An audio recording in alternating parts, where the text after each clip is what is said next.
Hello दोस्तों, क्या हाल चाल? सब बढ़िया? आई होप सब बढ़िया ही हो, सब कोरोना से बचे रहें। तो आज हमारा टॉपिक जो है, हम क्वेश्चन के ऊपर डिस्कस करने वाले हैं। ठीक है। तो सबसे पहले अगर हम बात करें कि पेपर में हमें समस्याएं क्या आती हैं, ठीक है, तो टॉपिक से रिलेटेड जो हमें समस्याएं होती हैं वो क्या होती हैं। पहली बात तो हम देखते हैं कि हमने टॉपिक अच्छे से नहीं पढ़ा होता। ठीक है। अगर हम टॉपिक अच्छे से पढ़ लेते हैं तो हमसे प्रैक्टिस नहीं होती। अगर प्रैक्टिस सही कर लेते हैं तो प्रश्न जो प्रैक्टिस की हमने वो हमने पेपर के अकॉर्डिंग नहीं की, या जो डेजिग्नेटेड एग्ज़ाम है, जो हम एग्ज़ाम देने वाले हैं उसके अकॉर्डिंग हमने पेपर की तैयारी नहीं की। फिर पेपर में क्या हुआ कि हमने आते हुए प्रश्न गलत कर दिए। ठीक है। और कुछ कभी कभी तो ऐसा हो जाता है कि हमारे साथ कि हमको 4 ऑप्शन में से 2 तो डिलीट कर दिए, मगर 2 जो बचे उन 2 में से हमको कन्फ्यूज़न है। तो इस तरीके के जो समस्याएं हमको पेपर में होती हैं उनको कैसे सॉल्व किया जाए, हम उसी के बारे में डिस्कस करेंगे। उसको जानने के लिए हमें पता होना चाहिए कि पेपर में क्वेश्चन किस तरीके से पूछे जाता है। चाहे हम अगर कोई भी सब्जेक्ट तैयार कर रहे हों, उस सब्जेक्ट को तैयार करते हुए हमारी क्या अदर पेपर की भी तैयारी हो रही है या केवल हम पर्टिकुलर पेपर की तैयारी कर रहे हैं। तो जो हमने आज ये फॉर्मेट बनाया है, उस फॉर्मेट के थ्रू हमें पता चल जाएगा कि हम कितने पेपर की तैयारी कर रहे हैं। ठीक है। और अगर हम किसी भी टॉपिक को इस फॉर्मेट के नज़रिए से देखेंगे तो हम वो पेपर को बहुत अच्छे से सॉल्व कर पाएंगे और एक ही बार में तैयारी करके हम सभी पेपरों की तैयारी कर पाएंगे। ठीक है। और अब अगर मैं बात करूं तो अल्टीमेट सोल्यूशन क्या है इस चीज़ का, तो अल्टीमेट सोल्यूशन सिर्फ यही है कि आप पेपर को पढ़ें तो पेपर के अकॉर्डिंग ही पढ़ें, ना कि आप किसी टॉपिक विशेष के अकॉर्डिंग पढ़ें। ठीक है। तो हमको पढ़ने की जो ज़रूरत है वो पेपर के अकॉर्डिंग पढ़ने की ज़रूरत है। ठीक है। इसलिए हम चलते हैं कि हम आगे क्या करने वाले हैं, हम किस तरीके से हमारे टॉपिक को फॉर्मेट में इस्टेब्लिश करेंगे। ठीक है। तो चलिए हम देखते हैं। अब हम देखेंगे कि प्रश्न जो हमारे से पूछे जाते हैं, ठीक है, उनका लेवल क्या है। हमसे पूछा जाता है, कभी कभार हम बोल देते हैं कि अब पेपर का लेवल बहुत टफ आ गया, पेपर का लेवल बहुत कम आ गया। अच्छा, ये लेवल है क्या चीज़, हम इस बारे में डिस्कस करते हैं। ठीक है। तो मैंने अपनी अंडरस्टैंडिंग के अकॉर्डिंग हमने पेपर में पूछे जाने वाले प्रश्न को 5 स्टेप में बांटा। मैक्सिमम स्टेप्स 5 ही हो सकते हैं। अगर कोई 6 स्टेप होता है तो वो आउट ऑफ द सिलेबस होगा, उस पर हम डिस्कशन नहीं करेंगे। बट मैक्सिमम स्टेप्स 5 हो सकते हैं। अगर उसमें भी स्पेसिफिकली बात करूं तो 4 ही स्टेप होंगे। 5वां स्टेप सिर्फ न्यूमेरिकल क्वेश्चन के लिए मैंने डेडिकेट किया है। तो अगर न्यूमेरिकल क्वेश्चन किसी टॉपिक में बन रहा है, सपोज जो इस आज के डिस्कशन में मैं जो टॉपिक लेने वाला हूं वो हमारा स्टैंडर्ड मीन टाइम पर है। ठीक है। यानी मानक देशांतर समय। ठीक है। मानक भारतीय मानक समय के ऊपर है। उस भारतीय मानक समय से जो प्रैक्टिकल क्वेश्चन पूछा जाता है, तो ज्योग्राफी में सिर्फ एक ही टॉपिक है। आपको अदर सब्जेक्ट में और भी टॉपिक मिल सकते हैं, जैसे फिजिक्स में आपको क्वेश्चन मिल जाएगा प्रैक्टिकल। ठीक है। तो हम उन सब की बात ना करते हुए हम हमारे टॉपिक्स विशेष यानी ज्योग्राफी के बारे में बात करते हैं। ज्योग्राफी में आपको सिर्फ और सिर्फ practical question standard mean time topic से ही मिल सकता है। ठीक है। तो बाकी आपको स्टेप 4 आपको अदर सभी टॉपिक्स में मिलेंगे। ठीक है। या आप बात कर लें या तो किसी और सब्जेक्ट में भी मिल सकते हैं। ठीक है। तो हम बात करेंगे कि हमारा पहला स्टेप क्या होगा। पहला स्टेप होगा फैक्चुअल बेसिस पे। तो पहले स्टेप में हमसे हमेशा फैक्चुअल क्वेश्चन ही पूछे जाएंगे, ना कि उसमें कोई स्पेसिफिक साइंटिफिक चीज़ें लगाई जाएंगी। ठीक है। तो जैसे ही कोई टॉपिक शुरू होता है उसमें जो भी विशेष टिप्पणी होगी या उसका जो फैक्ट होगा उसी के बारे में बात की जाएगी। ठीक है। वो हम कैसे होगा वो हम आगे इसी के बारे में डिस्कस करेंगे। ठीक है। फिर स्टेप 2 होता है पिक द राइट वन और रॉन्ग वन। अब उसमें क्या पूछा जाएगा कि हमको कोई 4 ऑप्शन दे दिए जाएंगे, हमारे सामने 4 ऑप्शन होंगे, उन 4 एक को चूज करना होगा, जिसमें कह दिया जाएगा कौन सा गलत है उसको चूज करो या कौन सा सही है उसको चूज करो। तो हमसे इस तरह के क्वेश्चन पूछे जाएंगे। फिर नेक्स्ट स्टेप हमारा स्टेप 3 होता है, जिसमें पूछा जाता है arrange in order. Arrange in order. तो अरेंज इन ऑर्डर में क्या कि हमको कोई 3 से 4 चीज़ें या 5 चीज़ें दे दी जाएंगी जिनको हमें उनके क्रोनोलॉजी में लगाना होगा, जैसे असेंडिंग ऑर्डर या डिसेंडिंग ऑर्डर, मतलब घटता क्रम या बढ़ता क्रम। ठीक है। तो उस तरीके का क्वेश्चन होगा। फिर स्टेप 4 में क्या होगा, स्टेप 4 में ये होगा कि आपको 4 या 3 या 2 कोई कथन दे दिए जाएंगे। उन कथनों में से आपको सिलेक्ट करना होगा कौन सा सही है कौन सा गलत है। ठीक है। तो जैसे रीजनिंग में आपने देखा होंगे, अगर रीजनिंग की प्रैक्टिस कर रहे होंगे तो आप उसमें ये देख पाएंगे। ठीक है। आपको इसमें से सेलेक्ट करना होगा, फिर आपको ऑप्शन आपका सेलेक्ट करना होगा, कथन को पहचानना होगा कि सही है या गलत, फिर उसको आपको अपने ऑप्शन में अप्लाई करना होगा।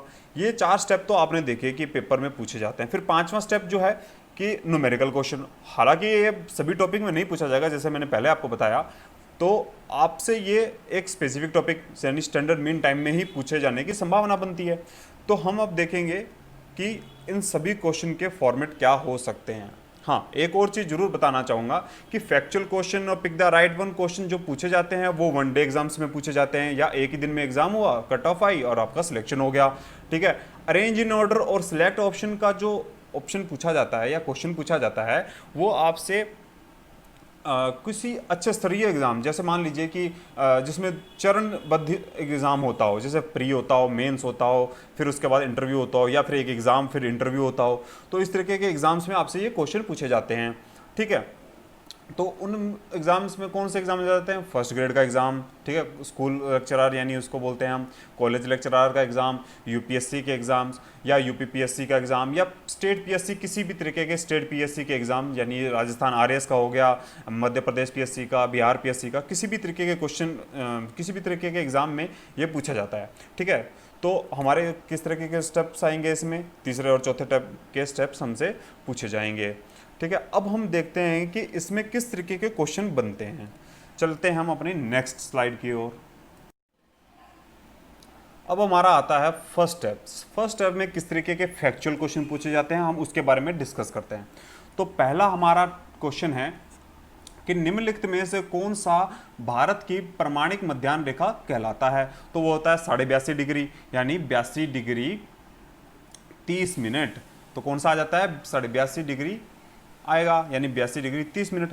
ठीक है। दोनों तरीके से लिखा जा सकता है इसको, 82.5 डिग्री या 82 डिग्री 30 मिनट। फिर दूसरा क्वेश्चन क्या बनता है हमारा? भारतीय मानक समय और ग्रीनविच मीन टाइम में कितना? तो हमें पता है कि कितना है, कि वह है 5 घंटे 30 मिनट का। भारत की मानक समय रेखा कितने राज्यों से होकर गुजरती है? वो है 5। इस पूरे टॉपिक का डिस्कशन हमारे पिछली वीडियो में किया हुआ है, तो आप उस वीडियो को देख सकते हैं। फिर हमारा नेक्स्ट क्वेश्चन क्या है? भारत की मानक समय रेखा उत्तर प्रदेश के किस स्थान से होकर गुजरती है? तो इसका ऑप्शन हमने देखा था कि मिर्जापुर या नैनी नामक स्थान से निकलता है।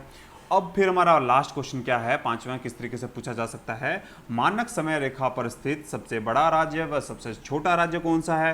तो इसका ऑप्शन ए हो जाएगा। सबसे बड़ा राज्य क्षेत्रफल की दृष्टि से मध्य प्रदेश व छत्तीसगढ़ है सबसे छोटा। तो हमको इस तरीके के फैक्चुअल क्वेश्चन एग्जाम में पूछे जाएंगे जो 1 डे एग्जाम होता है, जैसे रीट, पटवार, ठीक है, राजस्थान के एग्जाम हो गए, ये सीजीएल में भी पूछ सकते हैं। तो इस तरीके के एग्जाम। हाँ, और ये एक चीज़ जरूर बताऊंगा, ये सभी क्वेश्चन जो हैं एग्जाम में पूछे गए क्वेश्चन हैं, तो आपको घबराने की जरूरत नहीं है। आपको टॉपिक को बहुत बड़े तरीके से नहीं पढ़ना है, आपको बस छोटे से फैक्ट याद रखने हैं और उनको कंठस्थ करके रखना है, जिससे आप नेक्स्ट स्टेप्स के क्वेश्चन को भी अप्लाई कर पाओ। हाँ, फैक्ट अगर आपको याद हैं तो आप नेक्स्ट स्टेप्स के क्वेश्चन में भी अप्लाई करके अपने क्वेश्चन को सही कर पाएंगे। चलिए देखते हैं हम स्टेप 2। अब हम देखते हैं स्टेप 2। स्टेप 2 में किस तरह के क्वेश्चन होगा? हमने देखा था कि स्टेप 2 में जो क्वेश्चन होंगे, पिक द राइट वन या रॉन्ग वन होगा, या क्वेश्चन पूछा जाएगा उसमें से हमको सही या गलत का चूज करना होगा।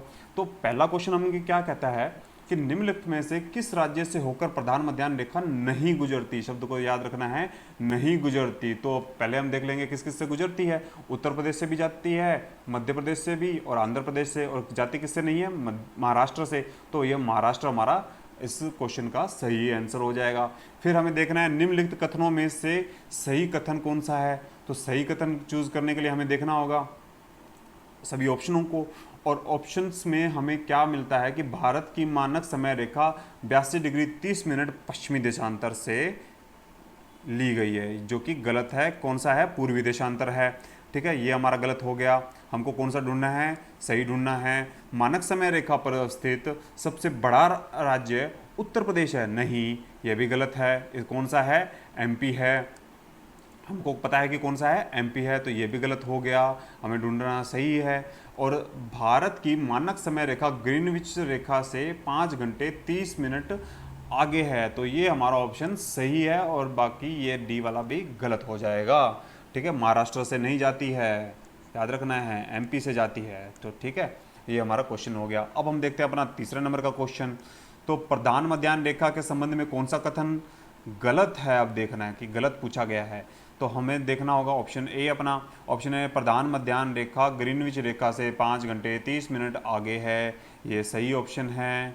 ठीक है, बट हमारा आंसर ये नहीं है। प्रधान मध्याह्न रेखा भारत के 5 राज्यों से होकर गुजरती है, ये भी सही बात है, बट हम कौन सी ढूंढ रहे हैं, गलत बात। प्रधान मध्याह्न रेखा उत्तर प्रदेश के मिर्जापुर नामक स्थान से गुजरती है, ये भी सही है, हम ढूंढ रहे हैं गलत। और अगला ऑप्शन पढ़ने की जरूरत नहीं है, ये हमारा गलत हो जाएगा, इसको आप ऑप्शन कर सकते हैं। फिर भी हम देख लेते हैं, झारखंड का मध्याह्न रेखा नहीं गुजरती, तो हमारा ऑप्शन इस क्वेश्चन का डी हो जाएगा सही आंसर। ठीक है, तो इस तरीके के स्टेप 2 में क्वेश्चन पूछे जाते हैं। ठीक है, अब हम देखते हैं स्टेप 3 और स्टेप 4 में किस तरीके के क्वेश्चन पूछे जाते हैं। आजकल वैसे एक विशेष बात जरूर मैं कहना चाहूँगा कि स्टेप 3 से क्वेश्चन पूछे जाने की संभावनाएं ज़्यादा हो गई हैं। क्यों? आजकल लेवल ऑफ स्टडी बढ़ रहा है, ठीक है, जिससे कि अब बोर्ड जो हैं, जो भी परीक्षा करवाने वाले बोर्ड हैं, वो थोड़े पेपर का स्तर बढ़ाते जा रहे हैं। तो हमें देखना होगा कि हमारी तैयारी को हम अच्छे लेवल की तैयारी करें, जिससे पेपर में हमें सहूलियत हो।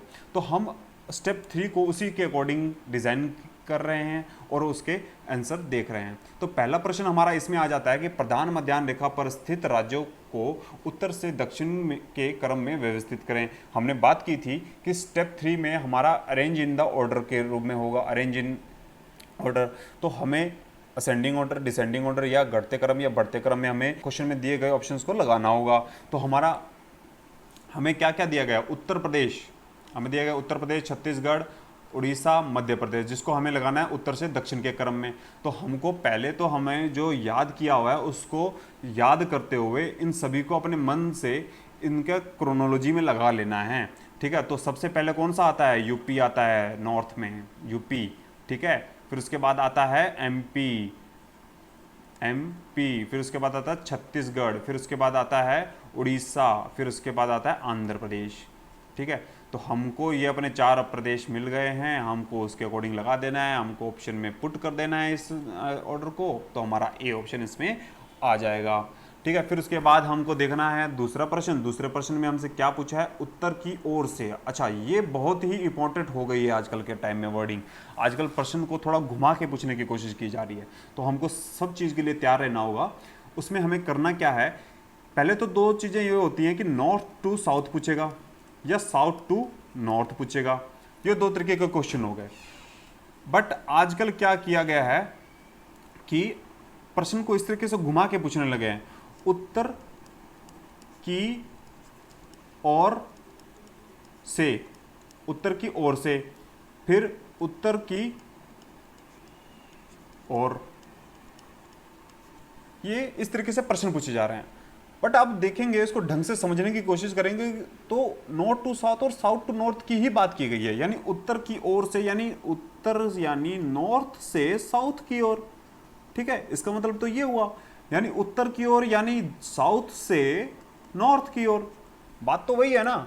ठीक है, तो आपको इसको समझना होगा और आपको इसको पहले आपको ऑप्शंस नहीं देखने हैं, जो हमें यहाँ पे ऑप्शन दिए गए हैं, ये हमको सारे 4 ऑप्शन दिए हैं, इनको नहीं देखना है, आपको यही चीज़ को सिलेक्ट करना है, पहले ये सब चीज़ों को देखना है कि क्या है, फिर आपको जो प्रश्न पूछा गया उसके अकॉर्डिंग अरेंज कर लेना है। तो उत्तर की ओर से यानी उत्तर की ओर से यानी नॉर्थ की ओर से आपको इसको असेंडिंग ऑर्डर में लगाना है। तो सबसे पहले आपका क्या आ जाएगा, मध्य प्रदेश। तो सबसे पहले क्या आ जाएगा आपका, मध्य प्रदेश। ठीक है, फिर उसके बाद आ जाएगा आपका छत्तीसगढ़, फिर आपका आ जाएगा उड़ीसा, फिर उसके बाद क्या आ जाएगा आपका आंध्र प्रदेश। अब आप ये ऑप्शन उठाइए, ठीक है, अब और अपने दिए गए ऑप्शंस में पुट कर दीजिए, तो आपका क्या आ जाएगा, ए ऑप्शन आपका सिलेक्ट होके आ जाएगा। तो ये आपका आंसर हो जाएगा इस प्रश्न का। ठीक है, इस तरीके से आजकल प्रश्न पूछे जाते हैं और आपको ये चीज़ें ध्यान में रखनी होंगी। थोड़ा सा लेवल आजकल बढ़ता हुआ दिखाई दे रहा है। अब हम देखते हैं अपना स्टेप 4। स्टेप 4 में किस तरीके का क्वेश्चन पूछे जाते हैं। तो पहला क्वेश्चन है हमारा, निम्नलिखित कथनों में से कौन सा कथन सही है। आजकल एक नया ट्रेंड चला है जिसमें से पूछ लेता है कि कौन सा कथन गलत नहीं है, पूछ लेता है कौन सा कथन गलत नहीं है, पूछ लेता है, जिसका मतलब है कि कौन सा कथन सही है। इसका हमें आंसर देना होता है। तो अब हम अपने जितने जो कथन दिए गए हैं उनके बारे में चर्चा कर लेते हैं। तो पहला कथन क्या कहता है कि भारत का मानक देशांतर 82 डिग्री 30 मिनट पूर्व से लिया गया है, तो ये हमारा सही ऑप्शन है। फिर उसके बाद अगला कथन क्या है कि भारत का मानक देशांतर 5 राज्यों से होकर गुजरता है, जो कि ये भी सही है। फिर उसके बाद तीसरा कथन क्या कहता है कि भारत का मानक देशांतर पर स्थित पहला राज्य उत्तर प्रदेश तथा अंतिम राज्य आंध्र प्रदेश है, ये भी हमारा सही है। और उसके बाद चौथा कथन क्या है कि मानक देशांतर पर जो है उत्तर प्रदेश, महाराष्ट्र, छत्तीसगढ़, उड़ीसा, सीमांध्र ये स्थित हैं। तो अब इनमें से महाराष्ट्र जो है नहीं है, तो हमारा ऑप्शन जो चौथा है वो गलत हो गया है। ठीक है, तो हमारा इसका आंसर क्या हो जाएगा 1, 2 एंड 3, तो हमारा सी ऑप्शन हो जाएगा। ठीक है, अब इसी तरीके से क्वेश्चन 2 देखते हैं। क्वेश्चन 2 में हमें कह रहा है कि निम्नलिखित में से कौन सा कथन गलत है या सही नहीं है, तो जिसमें हमें क्या ढूंढना है, गलत है ढूंढना है। तो पहला कथन क्या कहता है इसका, भारत के प्रधान मध्याह्न रेखा 82 डिग्री 30 मिनट पश्चिम से ली गई है, ये गलत ऑप्शन हो गया हमारा, जो कि पूर्व से लिया गया है। भारत की मानक मध्याह्न रेखा पर स्थित सबसे बड़ा राज्य उत्तर प्रदेश है, नहीं, यह कौन सा है, मध्य प्रदेश है, तो ये भी ऑप्शन हमारा क्या हो गया है, गलत हो गया है। फिर अगला हमारा कथन क्या है, भारत की समय रेखा, मानक समय रेखा तथा ग्रीनविच रेखा में 5 घंटे 30 मिनट का अंतर है, हाँ सही आंसर है हमारा ये। अब कहता है कि भारत के प्रधान मध्याह्न रेखा पर राज्य अवस्थित हैं, ठीक है ये भी सही है, यानी 2 ऑप्शन हमारे सही हैं और 2 ऑप्शन क्या है हमारे गलत हैं। तो हमारा आंसर क्या पूछ रहा है कि कौन सा गलत है, तो हमारे गलत कौन से हैं, 1 और 2, तो हमारा आंसर बी हो जाएगा। इस तरीके के क्वेश्चन आपको स्टेप 4 में देखने को मिलेंगे और ये सभी क्वेश्चन आपको अच्छे पेपरों यानी स्तरीय पेपरों यानी जो कई चरणों में पेपर होते हैं, उन चरणों वाले पेपर में आपको ये क्वेश्चन देखने को मिलेगा। और हमें ये कैसे सॉल्व करना है मैंने आपको अच्छे से बताया है, और आपको ये टेस्ट सीरीज के माध्यम से बहुत अच्छे से प्रैक्टिस करवाई जाएगी। ठीक है, तो आप हमारे साथ जुड़े रहिए, आपको टेस्ट सीरीज में देखने को मिलेंगे ये क्वेश्चन। अब हम देखते हैं अपना स्टेप 5। स्टेप 5 में कैसे क्वेश्चन होंगे, न्यूमेरिकल क्वेश्चन होंगे जो किसी अदर टॉपिक में नहीं आएंगे, सिर्फ एक एसएमटी के टॉपिक में ही पूछे जाते हैं और इसी टॉपिक से पूछे जाने की संभावनाएं भी बनती हैं। तो हम इसको क्वेश्चन के माध्यम से देखते हैं, और हम हालांकि यहाँ पे बहुत ही मिनिमम प्रैक्टिस करेंगे, बट आपको टेस्ट सीरीज में और अच्छे क्वेश्चन और डिफरेंट तरह के क्वेश्चंस देखने को मिलेंगे। तो हमारा इसमें पहला क्वेश्चन क्या बनता है कि 0 डिग्री देशांतर पे यदि दोपहर के 2 बज रहे हैं तो 90 डिग्री पूर्वी देशांतर पर क्या समय होगा। अब इस तरीके के समय कैलकुलेट करने के लिए हमको क्वेश्चन पूछे जाएंगे। ठीक है, हालांकि इसकी डिटेल डिस्कशन हमने की है अपने पिछले वीडियो में, बट हम इसको फिर से एक बार थोड़ा सा देख लेंगे। हमको इसके लिए 2 बातें मेन याद रखनी होंगी। पहली बात क्या कि हमको जो गिवन देशांतर है, जो गिवन लॉन्गिट्यूड है, वो कितना डिग्री है, 0 डिग्री है, जिसके ऊपर समय दिया गया है हमको कितने बज रहे हैं, 2 बज रहे हैं, और फाइंड करना है कौन सा 90 डिग्री कहाँ का, पूर्वी देशांतर। अब हमको करना क्या होगा, हमको 0 डिग्री से जो हमको गिवन लॉन्गिट्यूड है वहाँ से लेकर 0 डिग्री देशांतर से लेकर जो हमको देशांतर कैलकुलेट करना है यानी 90 डिग्री, उनके बीच देशांतरों का अंतर देख लेंगे। कितने देशांतरों का अंतर है, 90 डिग्री देशांतरों का अंतर है। हमने उस वीडियो में डिस्कस किया था कि 1 डिग्री को क्रॉस करने में हमें 4 मिनट का समय लगता है, हमें 4 मिनट का समय लगता है। ठीक है, 1 डिग्री को क्रॉस करने में हमें 4 मिनट का समय लगता है, तो 90 डिग्री को क्रॉस करने में मिनट का समय लगेगा। 4 गुना में इसको मल्टीप्लाई करेंगे तो कितना आ जाएगा, 360 मिनट आ जाएंगे। ठीक है, अगर हमको इसको आवर में कन्वर्ट करना है तो हमको 60 से डिवाइड कर देना होगा, तो क्या आ जाएगा हमारे पास 6 आवर्स यानी 6 घंटे का समय लगेगा हमको 0 डिग्री से 90 डिग्री तक जाने में। ठीक है, पहला बात हमको डिफरेंस कैलकुलेट करना है, कितने डिग्री का डिफरेंस है दोनों देशांतरों के बीच में। फिर उस डिफरेंस को हमको 4 मिनट से मल्टीप्लाई कर देना है, हमको मल्टीप्लाई करके हमको मिनट कैलकुलेट कर लेने हैं। मिनट को हमने घंटों में कन्वर्ट करना है, घंटों में कन्वर्ट करने के बाद जो गिवन टाइम है यानी 2 बजे हैं, बजे का टाइम दिया हुआ है उसमें ऐड कर देना है। ठीक है, तो ऐड करने पर क्या हो जाएगा, 8 हो जाएगा। ठीक है, तो ऐड करने पर क्या हो जाएगा, 8 हो जाएगा। बट अब इसमें देखने वाली बात यह है कि 8 हो तो गया, मगर अब इसमें सुबह के 8 बज रहे हैं या शाम के 8 बज रहे हैं, इसको देखने के लिए हमको थोड़ा सा एक कॉन्सेप्ट ये समझना होगा कि अगर कोई भी देशांतर हमें दिया गया है, यदि हम किसी भी देशांतर की बात करें, सपोज यहाँ पे एग्जांपल लेते हैं 0 डिग्री की, 0 डिग्री देशांतर के पूर्व में जाने पर समय बढ़ता है और पश्चिम में जाने पर समय क्या होता है, घटता है।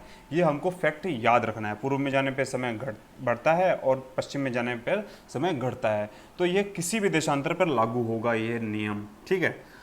अभी मैं समझा दूंगा कि यह ऐसा मैं क्यों कह रहा हूँ। पहले आप इसी पे समझिए कि 0 डिग्री के पूर्व में जाने पर समय बढ़ता है और पश्चिम में जाने पर समय घटता है, इसको आप ध्यान में रखिए। तो हम कहाँ से 0 डिग्री, हमारे पास यहाँ पे 0 डिग्री है और 0 डिग्री से हमको कहाँ की ओर जाना है, 90 डिग्री पूर्व की ओर जाना है। तो हम 90 डिग्री पूर्व की ओर जा रहे हैं तो समय हमारा बढ़ जाएगा, यानी अगर दोपहर के 2 बज रहे हैं तो 90 डिग्री पे शाम के 8 बज रहे होंगे। तो हमारा आंसर क्या हो जाएगा, ये डी ऑप्शन हो जाएगा। सॉरी, यहाँ पे सी लिख दिया गया है, तो यहाँ पे हमारा डी ऑप्शन हो जाएगा, क्या, शाम के 8 बज रहे होंगे। हमको ये ध्यान में रखना है। तो इसी को थोड़ा सा प्रैक्टिस करने के लिए हम अपना नेक्स्ट क्वेश्चन करते हैं। क्या है वह, 0 डिग्री देशांतर पर दोपहर के 1 बज रहे हैं और 90 डिग्री पश्चिमी देशांतर पे क्या समय होगा, ठीक है। तो सेम चीज़ वही करनी है सारी, कि डिफरेंस कैलकुलेट करके 4 से मल्टीप्लाई कर देना है और 4 से मल्टीप्लाई करने के बाद हमारे टोटल मिनट आ जाएंगे। टोटल मिनट को 60 मिनट से डिवाइड करने पर हमारे आवर्स कैलकुलेट हो जाएंगे। तो 6 घंटे का डिफरेंस एज इट इज़ है, ठीक है, मैंने क्वेश्चन को चेंज नहीं किया। बट अब हमारी बात आ जाती है समय की। अब यहाँ पे क्या होगा कि हमने पहले 1 बजे में समय जोड़ा था, ठीक है, यानी हमने 2 बजे में जो है समय जोड़ा था। क्यों, क्योंकि हम पूर्व की ओर जा रहे थे। मैंने बोला था कि पूर्व में जाने पर समय बढ़ता है, ठीक है, और पश्चिम में जाने पर समय घटेगा। पश्चिम में जाने पर समय घटेगा, पश्चिम में जाने पर समय घटेगा। तो जब हम पश्चिम में जाते हैं तो समय घट रहा है, तो यानी 1 बजे से समय कम होगा। कम होगा तो यानी कितना कम होगा, 6 बजे का नहीं, 7 बजे का। तो कितना कम होगा, 7 बज रहे होंगे। वह सुबह के होंगे या शाम के होंगे, तो वह सुबह के होंगे, क्योंकि हमारा समय घट रहा है और यहाँ पे हमारा समय बढ़ जाता है। समय घटने और बढ़ने का मतलब कि हमारी बढ़ रहा है तो यानी शाम हो रही है, घट रहा है यानी सुबह हो रही है। थोड़ा इस पर्सपेक्टिव से भी समझेंगे। तो सुबह हो रही होगी, कितने बज रहे होंगे, हमारा 7 बज रहे होंगे, ठीक है। अब हम देखते हैं कि हमारा तीसरा क्वेश्चन, ठीक है। तीसरे क्वेश्चन में हमने क्या किया है कि 90 डिग्री पश्चिमी देशांतर से हमने 30 डिग्री पूर्वी देशांतर तक का देशांतरीय अंतराल लिया है। तो अगर हमारे 90 डिग्री पश्चिमी देशांतर पे सुबह के 4 बज रहे हैं तो 30 डिग्री पूर्वी देशांतर पे क्या समय होगा। यानी मैंने बात कही थी कि 0 डिग्री यानी किसी भी देशांतर के पूर्व में जाने पे समय बढ़ता है और पश्चिम में जाने पे समय घटता है। बट वहाँ पे हमने बात की थी 0 डिग्री की, अब हम बात कर रहे हैं 90 डिग्री की। अब हम बात कर रहे हैं किसकी, 90 डिग्री की।